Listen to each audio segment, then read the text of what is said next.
Hey, good evening, good morning, good afternoon, whoever you are, wherever you are. Listen, this is yours truly, the Grand Queen, coming at you. Tonight, we've got a good one for you. Oh my goodness, it's been a day, and happy Sunday. It's been an amazing, crazy day. But just so you know, we're glad that you're here with us. And yeah, that's better. I can see you now. So, yeah, good evening, good morning, good afternoon, good night, wherever you are, whoever you are. This is the Just Stop It Show with yours truly, the producer and founder of the Just Stop It podcast and the Pit Stop. Tonight, oh my God, we have so much, there's so much to share with you. We've been talking about accountability. Um, the last Sunday we were together, we're talking about being accountable and advocate, making new history, Black history. And we're still about that, making new history, Black history, not just because it's Black History Month, but because it is Black history all day, every day. We make history all day, every day. We make new things happen in our lives. And not just because we're Black, we could be any color, any creed, from any walk of life. We are here to advocate and make changes, make history change itself, and add some new pages to it. So yeah, here we are tonight. We talked about this last Wednesday at the end of our last mental health check-in. We talked about the Superwoman theory. We're going to get into that, the Superwoman theory. And somebody's probably saying, what in the hootie hoot does it have to do with being accountable? What does it have to do with Black history? What does it have to do with being accountable and advocating for good mental health? Well, we're still talking about good mental health. Now we're specifically talking about advocating for good Black mental health, and prioritizing what needs to happen with our mental health, with women's mental health, prioritizing and finding out and how to act in the best interest of our community and ourselves. So tonight we're going to break down the Superwoman theory, the cultural expectation that Black women must be strong, self-sacrificing, and resilient at all times, which we have been. Just so you know, we have been. And to tell you the truth, that goes for so many women, period, across culture, across generation.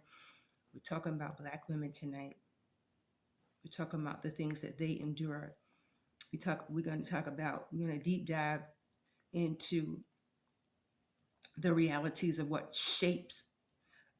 is shaping Black America, what is shaping Black women's mental health. What's shaping it, what's nurturing Black women's mental health. For those of you who are watching tonight, thank you for passing through. Please go to JTire Form 1 at YouTube. Subscribe. Please subscribe and bring a kit and caboodle of questions and answers on the realities of what shapes the Black woman's mental health in rural areas and also in urban areas. This is what we really want to find out more about, what's shaping Black women's mental health, and breaking down that Superwoman theory. And what are the cultural expectations of Black women? Must they be strong all the time? Must they be self-sacrificing and resilient at all times, at all costs? That part. Must they be strong, self-sacrificing, and resilient at all costs, and at whose expense? Just let that marinate a little bit. So again, welcome to the Just Stop It Show with yours truly, the Grand Queen, coming at you tonight. Smooches to everybody tonight. Asia, my Queen Asia, my Queen Kiara, my Queen Latoya, my Queen Airy, my Queen Devon, and I got some more queens I'm going to shout out to and my kings as well. My King Joey, my King William, my King, my big bro Albert. Yeah, he's a real big bro. I'm telling you. Even though he's like way younger than me, he's big. He's big in God's eyes. He's big in my sight. He's a huge community leader. And I just pray to God just keeps blessing Power, Praise, and Deliverance, Daily Manna, pantry services in the Boogie Down Bronx. Let's give a shout out to them tonight. And Me TV with King Joey, my oldest son. Me TV, you know, Me TV, We TV, Us TV. It's about us. He advocates. He is accountable, and he advocates for parents and children, and we support him in that. And Chief Airy, my youngest, we support her. She advocates like, oh my God, for the world, local and global. Huge, huge. I tell you, I just adore her, not because she's my child, it's because she's a real woman of God, and I respect her so much. And I just thank God for God gifting her to me, all of my children to me, and my Queen Sheba. Sheba, another one of my precious ones, advocating for good mental health, advocating for women, for homeless women down there in PA. We support her, and we just thank God for her. We just thank God for all the phenomenal men and women who are advocating and becoming accountable. Dr. Kenny, over there in, I believe, in Virginia. Listen, I haven't forgotten about you. He's one of our previous supporters, and he's got a lot of great things. He has an amazing story as an adopted person coming up in the adoption system, and God has brought him and still taking him to some great and higher heights and deeper depths of life. And he's another advocate and somebody who has also become accountable in his community, with his community, and teaching others how to become accountable. Big ups to you, Dr. K. And I got some more shout outs, but before, I move on to that, just a friendly reminder, the information in my videos are not intended nor implied to substitute for professional medical advice or any professional advice or treatment or content, including graphics, images, and information contained in my videos is for general information purposes only and cannot and will not ever replace consultation with your medical professional and or other professionals that are needed to help enhance your mental health and your well-being. I'm just saying. So we welcome you today. Today we're talking about being accountable and advocating, breaking the Superwoman myth. We welcome you here to the Just Stop It show tonight. And we're about to embark on a new month, March. Next weekend will be the beginning of March. March comes in like a lion and goes out like a lamb. Well, we coming in hot in March like a lion. And we're going to see what happens as we just come in hot, right? So this myth, this thing about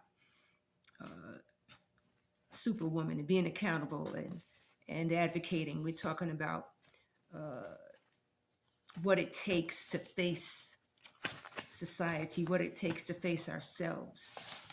What does it take to combat mental illness? What does it take to combat and advocate for solutions? What does it take to change, for change to happen? And a part of that is advocating with our local leaders for changing policies.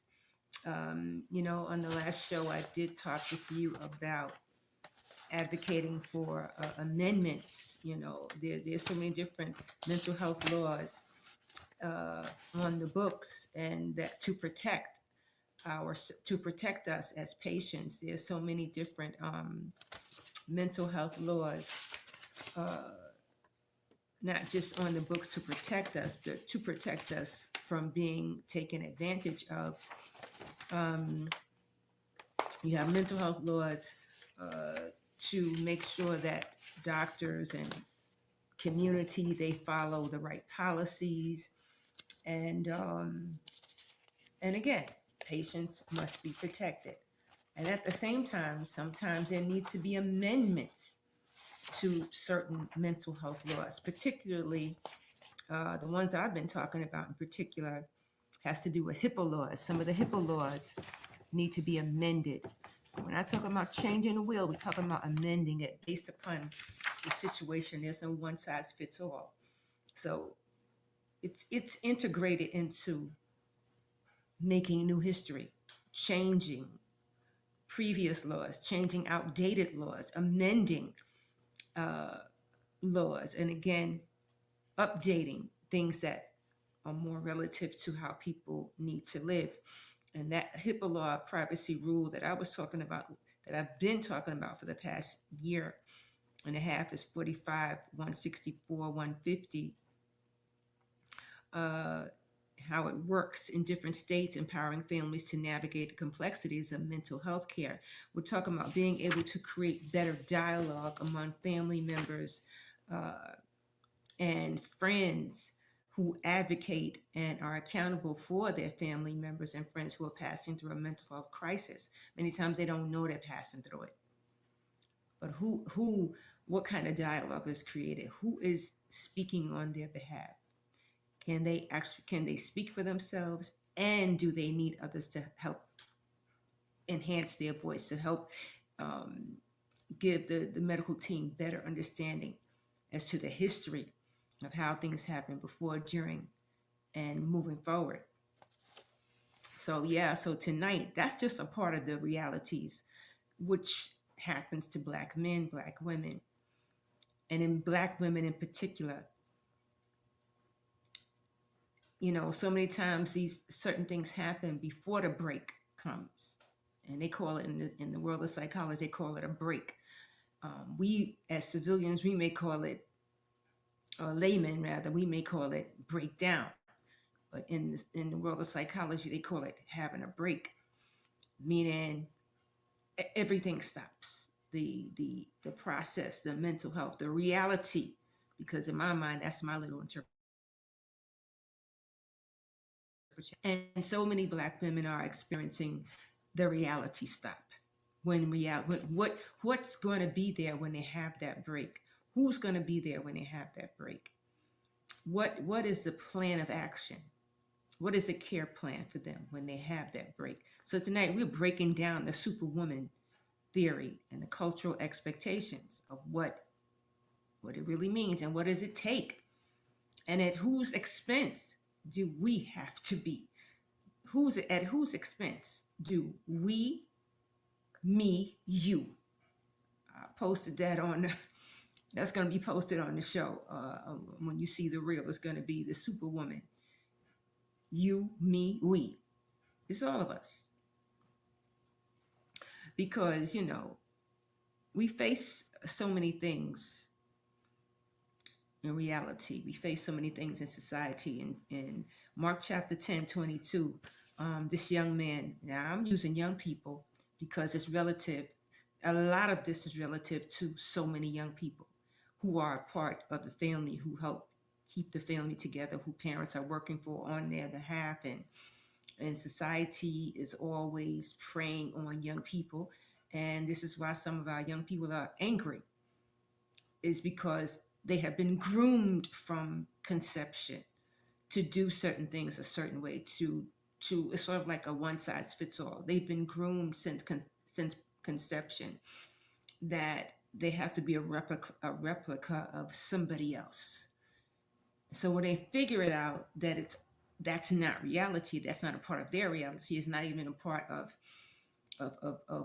wholesomeness, then they're angry, and then they go off into other things, and they self-medicate, or they just other stuff happens because it's hard for them to wrap their head around it.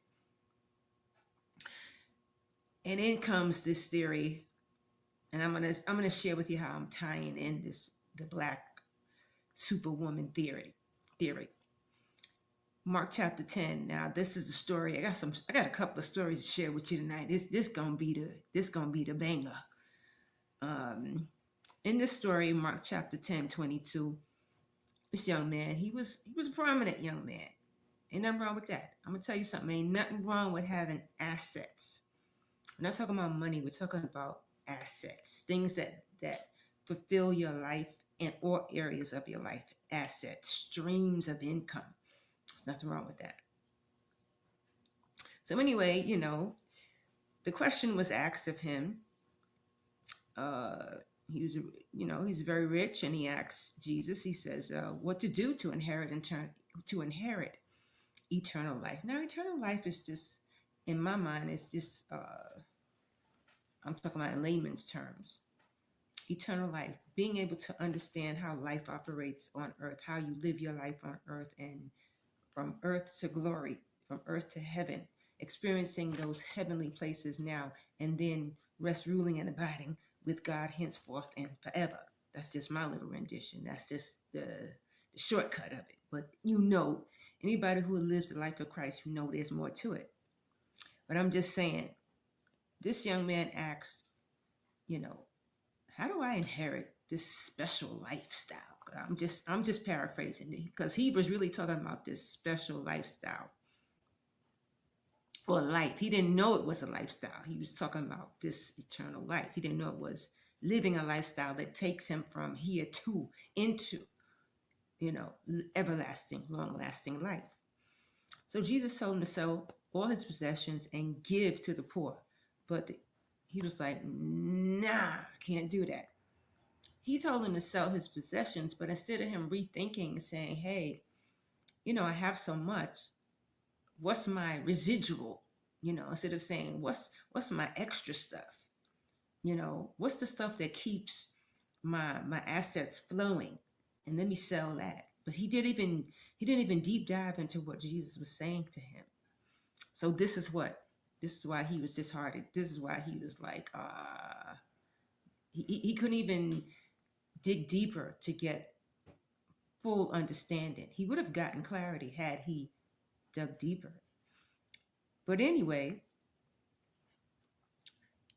because he didn't dig deeper, he was unwilling to give back to his community, because he did not even, he wasn't outside of the box of giving.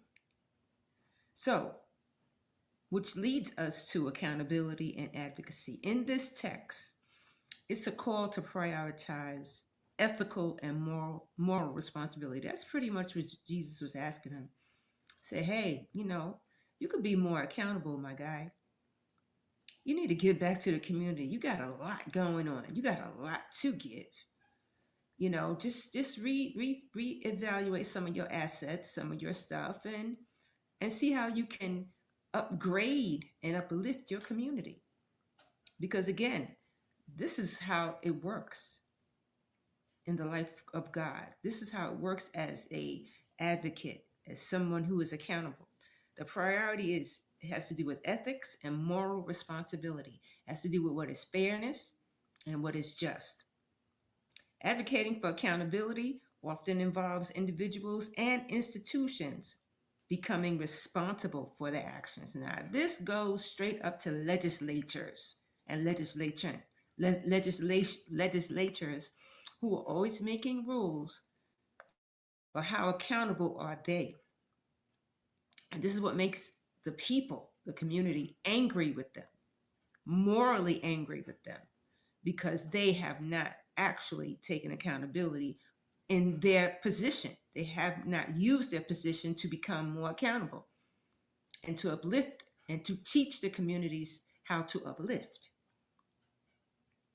Now, also accountability and advocacy in this particular scripture is also showing that people should act in the best interest of their community rather than personal gain. This young cat, he was like, mm-mm. He was about personal gain instead of community. Actually, it's a combination of community, teaching people how to become accountable, teaching people how to understand what personal gain is, not for selfish motives, but for themselves and the community. It depends on what personal gain is, as long as it's not selfishly done. It should be selfless. I mean, yeah, keep something back for yourself, but technically, dealing with the government and stuff like that, you have to be careful. And just teach, because technically it's so many things that is linked to our lives that we could just say, hey, this is just for me. But it works better when it's tied in with the community, because then everybody gets what they have to have. Everybody gets what they need. It's no rich, poor, and things like that. I don't even really believe in that rich, poor thing. I just believe in the things that people engage in that they understand, and those things become structured, and they begin to move in that structure and that formula, and that is the lift up. They lift up through that, and they continue to lift up themselves, and they continue to engage their community to lift up, and everybody is blessed together. May not be at the same time, but they're still blessed together. Growth and development must happen. So yeah, so this young cat's reluctance to part with his wealth highlights the challenges of prioritizing social justice and ethical behavior over personal interest. It happens to the best of us. Maybe sometimes that's our focus, personal gain, personal interest, but it doesn't. And we got to go to work, but it doesn't mean we're gaining anything. We're just gaining personal. That's all. It's just personal gain, and nothing's going out to the community, and nothing's coming back for you or anyone else. It's just you. So when the time comes for you to actually need something, what's going to happen? Did you put anything into the community so people can say, hey, I'm just saying, which leads to the Superwoman theory, the context of African American women, which again I mentioned earlier, refers to Black women must be strong, resilient, capable of handling all challenges without showing vulnerability. Without showing vulnerability.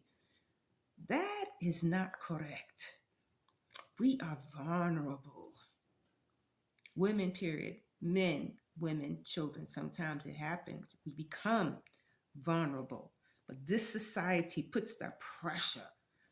It sticks it to you to lead. It just, the societal pressures can lead to significant mental health challenges, because they say you're supposed to be a replica of this, that, and the other. You're supposed to be a replica of the folks in Hollywood. You're supposed to be a replica of the folks in Nollywood. You're supposed to be a replica of the folks in Bollywood. The wood.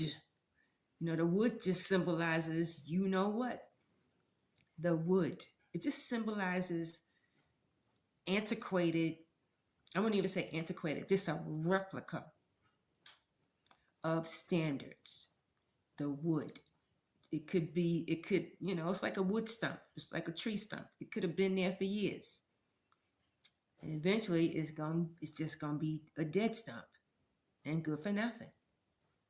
That's how society wants to groom us on a regular, so that we are groomed into a dead nothing of a person, because that's the ways of the world. Those are carnal ways of the world. But that's not what God wants for us, because we are so intricately made per creative being. It's like a quadrillion different beings of God's mindset, of God's image, of God's, I don't know, it's just amazing. God's blueprint. We're all God's blueprint. That's as simple as I can make it. And the Superwoman is God's blueprint. She's not that person that the world says she's supposed to be. The Black woman in particular, yes, she can be strong, she can be self-reliant, and she's capable of handling almost anything, as any woman should be. But we're talking about the societal pressures that lead to certain mental health struggles for the Black woman, and it discourages her seeking help and acknowledging her personal struggle. It happens. Sometimes, shame and guilt and, again, pressure from different perspectives, from religion perspectives, from family, to say, hey, just don't say anything about what you're going through. Just keep that on the down low and just let it just fester inside. Internalize it. It's not good. It's not safe. It's not mentally safe. That is not a safe space for you. In Mark chapter 10:22, I'm back to that again, huh? Yes, I am. It relates to the theory illustrating the difficulty of letting go of societal expectations. We have so much that we have to live up to, but we owe it to ourselves to live up to who we are. Live up to who we are. Sometimes, we don't live up to we either have too low of expectations for ourselves or too high of expectations for ourselves, but we owe it to ourselves to have a healthy lifestyle, with God's formula, with the formula of living wholesomely. It's simple. It's simple, but not basic. We owe it to ourselves to expect that things will happen, but just be ready. Just have an action plan and know that you don't need to do things by yourself. It's okay to be vulnerable. It's okay to be strong and be vulnerable, but you got to be accountable. You got to own up to some of the stuff that you could have, should have, would have done. Own up to the things, become accountable to the things that will strengthen and reinforce a plan that you have to live by.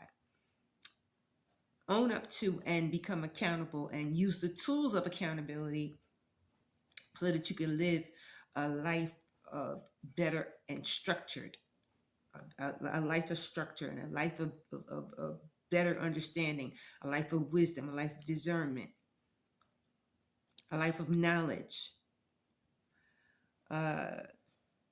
Then you can enjoy the perks of being strong. You can enjoy the perks of being self-reliant, enjoy the perks of handling every challenge. It's good. Challenges are good. I got to tell you, I know somebody's saying, Grand Queen, are you okay? Challenges are good. Yes, they are. Without challenges, you wouldn't understand the difference between good and bad, or what's good for you or what's bad for you. You wouldn't understand what the formula, certain formulas would need to be in your life. You wouldn't even understand how to go about the next steps, because there would be no challenges. There would be no challenges challenging you to think, challenging us to reevaluate, challenging us to engage. Simple things. So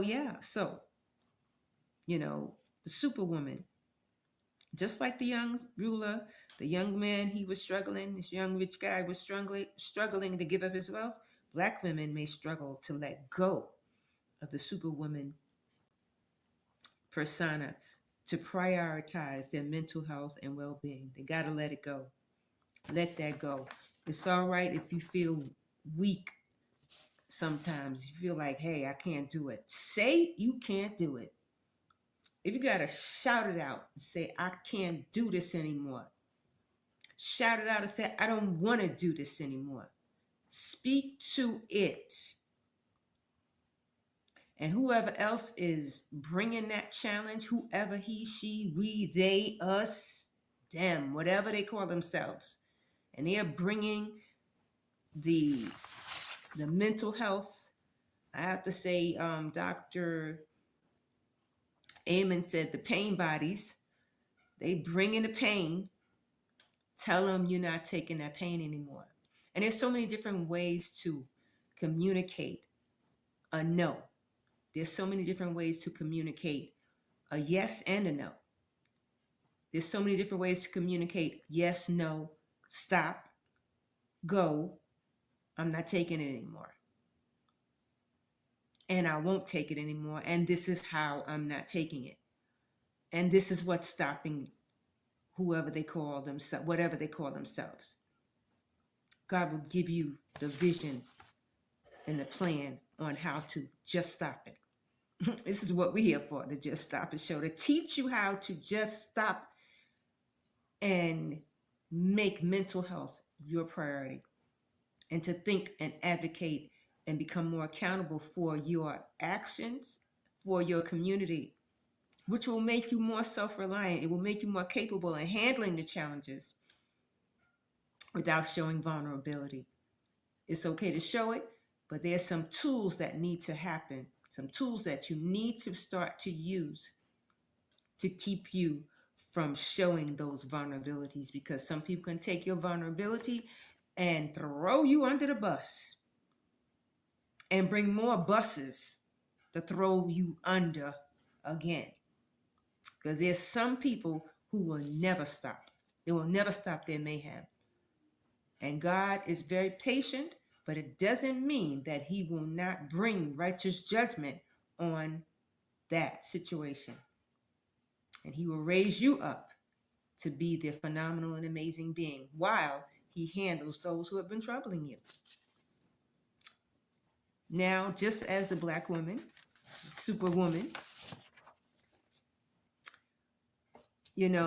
policy change, the impact on the Superwoman theory and mental health and women's mental health and the pressure. It's just a reminder, again, to prioritize one's well-being over societal expectations. I mean, we love people, we love our children, we love those who have spouses. You may very well love your spouses, and the opposite. You may very well hate your spouse. I'm just saying. It's there. Those are the realities.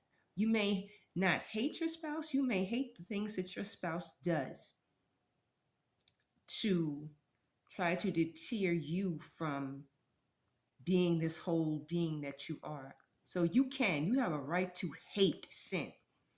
You have a right to hate any infraction that does not promote your well-being, that does not promote the community's well-being, if it's bringing down one family member, it's bringing down other family members. It's possibly, or just tapped into the lives of other family members. It may not be that same person. It could be the same issue.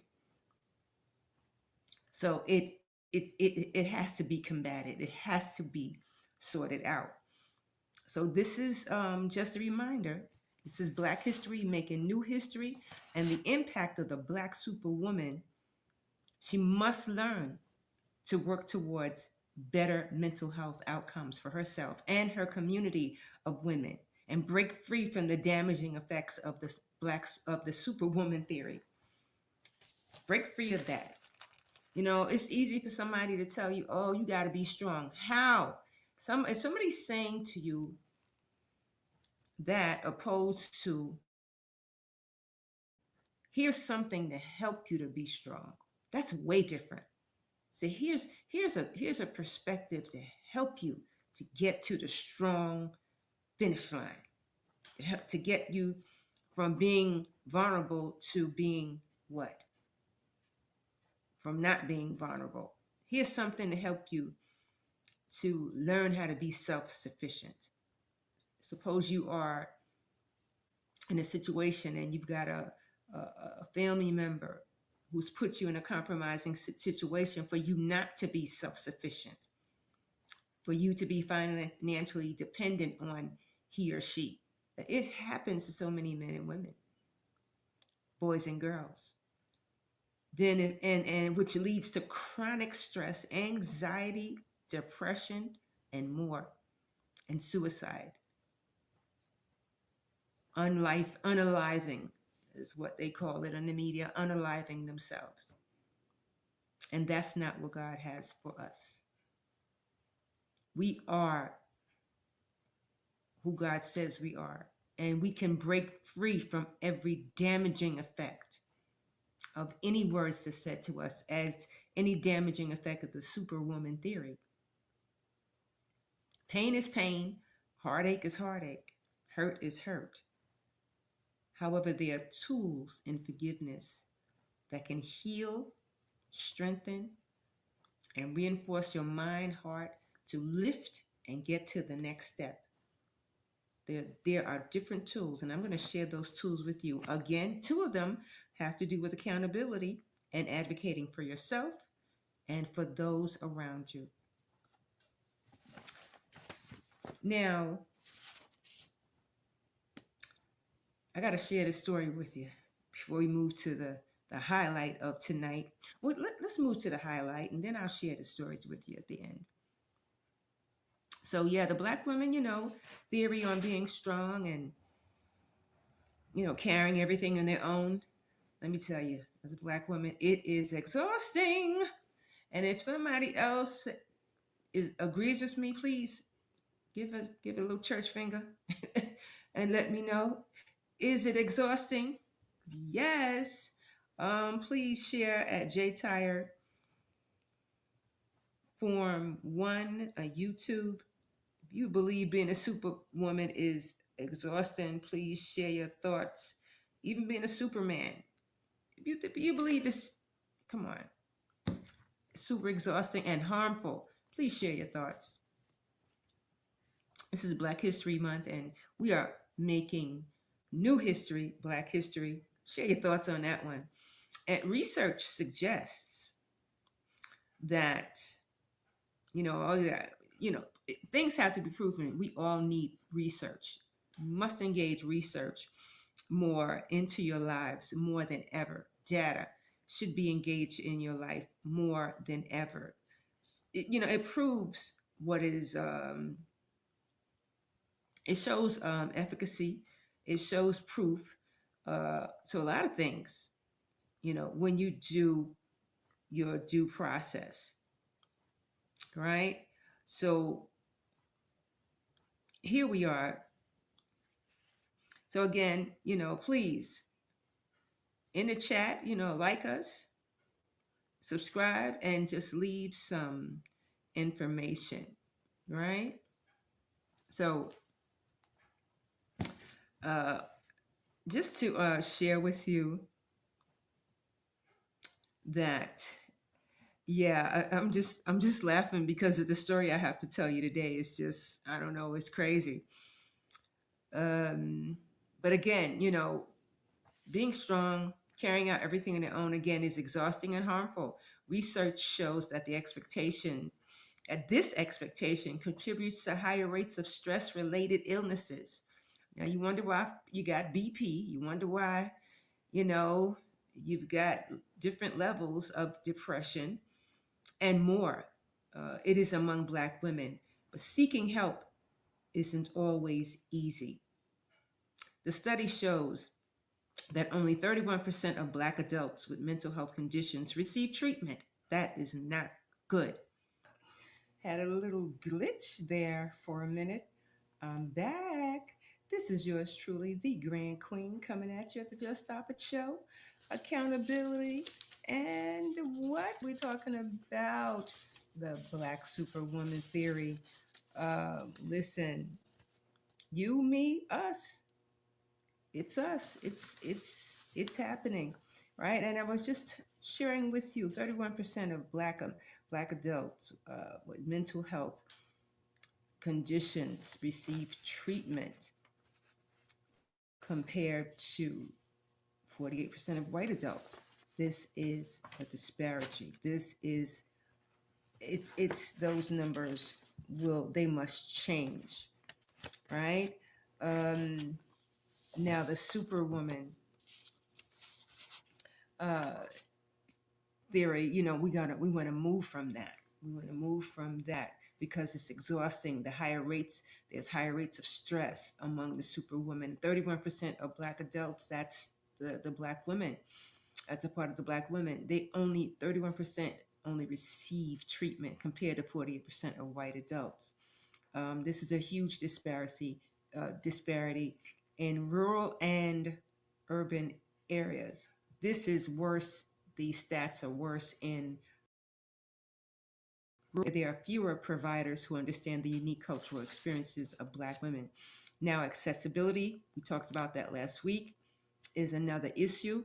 In rural areas, the challenge is even greater. 65% of rural counties in the U.S. do not have a single psychiatrist. Remember that. Keep those numbers in your head. Black history making new history. We got to change the stats on that. 65% of rural counties in the U.S. do not have a single. About psychiatry is the answer. We're not talking about psychological therapy. Is the whole picture to mental health, to mental wellness. We're talking about it's a part of it. There's so many other therapeutic tools and methods, but we're talking about what's affecting our Black women.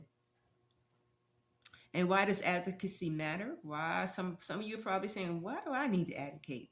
Advocate for what? Why do I need to become accountable? It's not happening to me. But you don't know if it's happening to you or not. Have there been any conversations on good mental health in your family? Has there been any conversations with your friends, young people? 10-year-olds, 15-year-olds, 25-year-olds, 35-year-olds, 45-year-olds. Have you had any conversations with your friends? Is there any safe space for them to talk about their mental health among your circle, among your family, among the community? A safe space like the Just Stop It show, a safe space like the Pit Stop. Every Wednesday, we have a mental health check-in. Are there any other safe spaces in your rural area? Are the community leaders in your rural area, in your urban areas, are they being held accountable? Are they advocating on these matters? We need to push for cultural competent care, push for telehealth services, push for policies that expand access to mental health professionals in underserved areas. Now, this could be in any area, middle class, upper class, whatever you call yourselves. You, me, we. I'm just saying. I believe I shared a scripture the other week. We all got to be blessed together. This is for everybody. Blessings are for everybody. Good mental health is for everybody. Some people are just pretending that they don't have a problem. And those who pretend and they wear the mask like they're not having any problems, they are the problem to themselves, and they are becoming at risk to the community. Now, it's also our responsibility to break down the stigmas within our own communities. Asking for help is not a sign of weakness, it's strength. We can't pour from an empty cup. You get that, family? We can't pour from an empty cup. Let's hold ourselves accountable, advocate for change, redefine what strength looks like. That's how we break the Superwoman myth, and we create ourselves. We create a future for ourselves and our generations, across generations, and for the next generations to come. Let me just end with this story. In rural areas, just like I just shared with you, 65% of rural counties in the U.S. do not have a single psychiatrist, let alone telehealth. let alone other services such as, I don't know, health, such as mental health centers, um,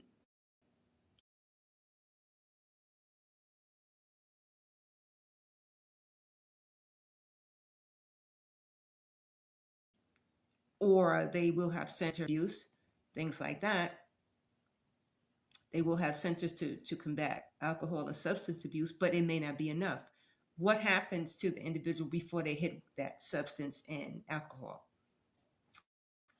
Variables before all of that happened.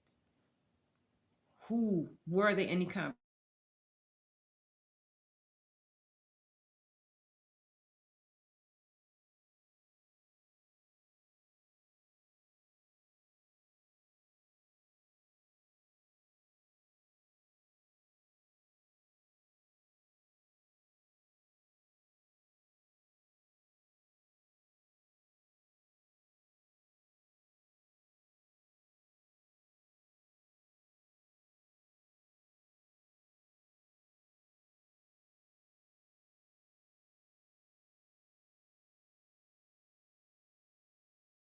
conversations being had?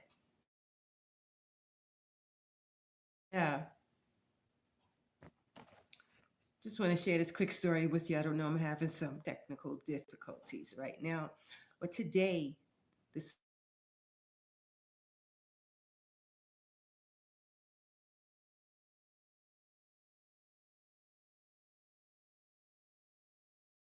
morning, across the road from my house, difficulties I'm having here.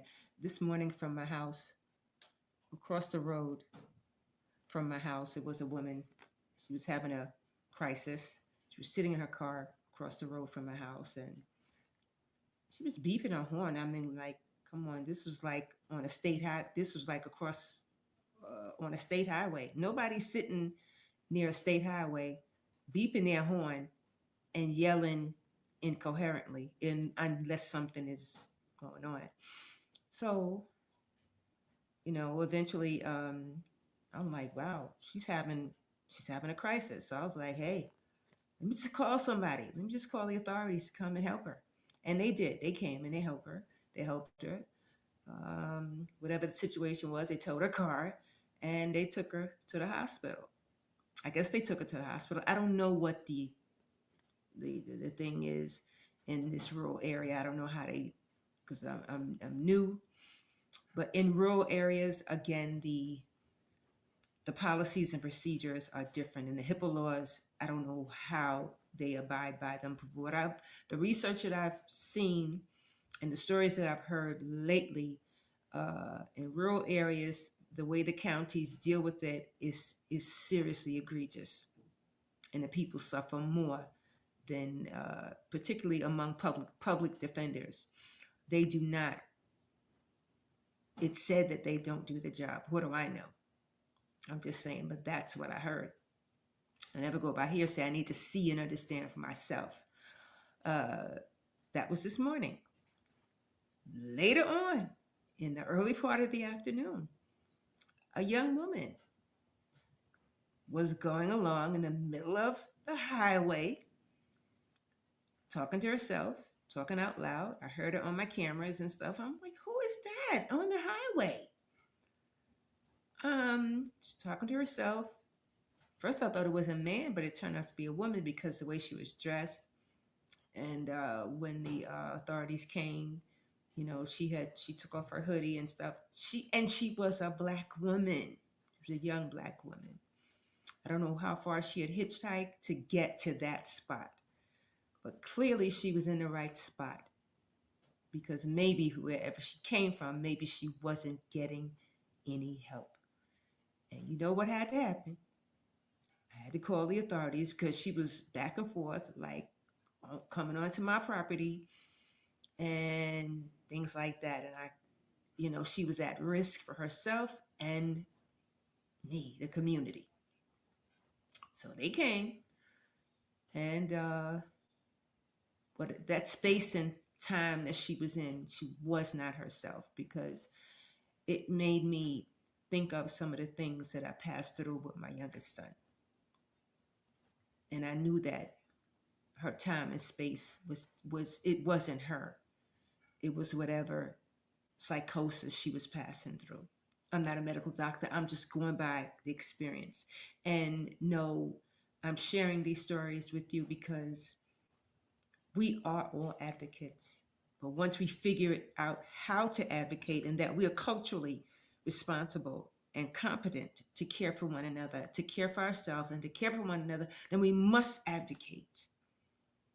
Sometimes it hits right in your own home. It hits you right in your head, in your own home, in your own community, and you cannot get past go without doing something and doing it the right way. And the third incident happened tonight. Some people, I guess they were stranded or whatever. I just didn't know who they were. It was overwhelming for me. This whole day was super overwhelming for me.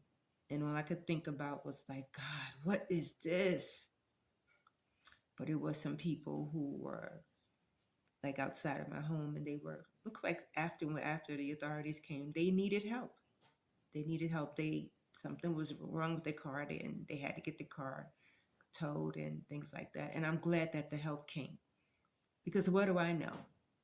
I was equally as, maybe they were feeling anxiety. I was feeling their anxiety, but I could not help,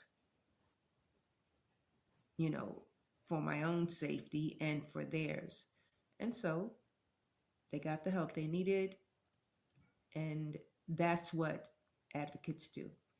That's what humans do. That's what people who care about others, that's what they do. It's been a hairy day, family. It's been a hairy day for Grand Queen, but nonetheless, I realize I don't need to live under the guise of a superwoman, because when all these things started coming down on my head, I was even telling my daughter, like, baby, I'm feeling it. Ari, I love you so much. You and Joe, I love all you guys. Will, everybody, Tiffany, Toya, everybody, I love you guys. It's just that I was just feeling like mad nervous, and Ari asked me, like, Mama, she texted me, you okay? I was like, I'm feeling nervous. And I'm glad I did, because I put it out there and that thing lifted off of me, because I began to see just why God put me on this green earth. As late in the game as some people, when they see me, they see old, but I see sweet.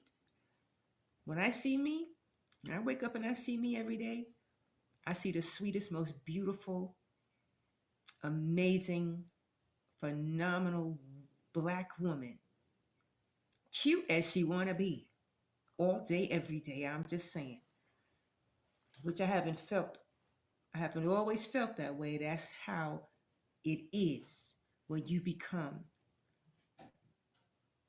an advocate, when you become this, when you begin to care about life, when you begin to do things differently in life, and you no longer accept being a replica of anybody.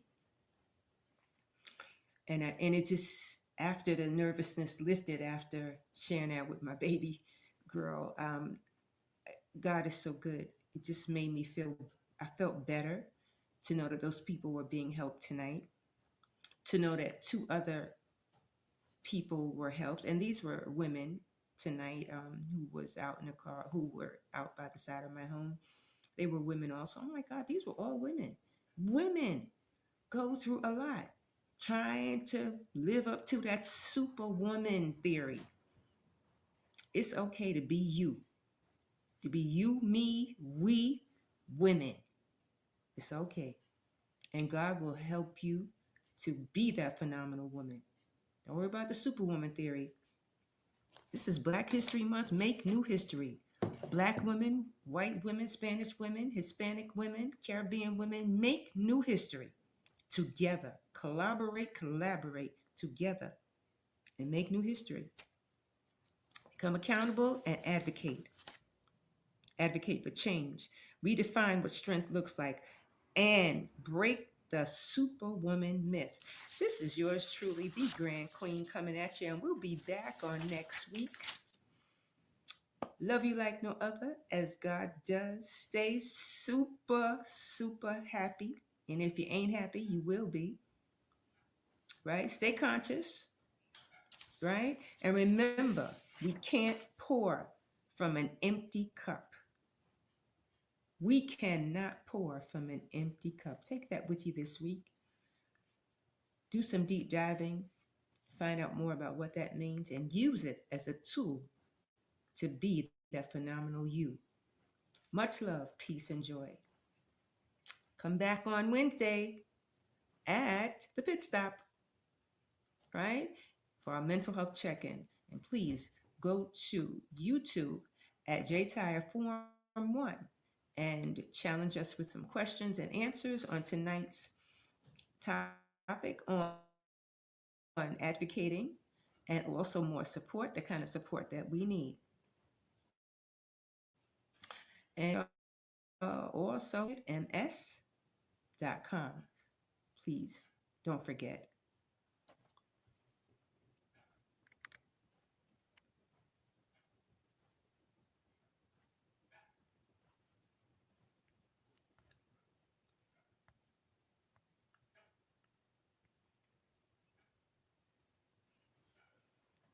Much love and have a good night.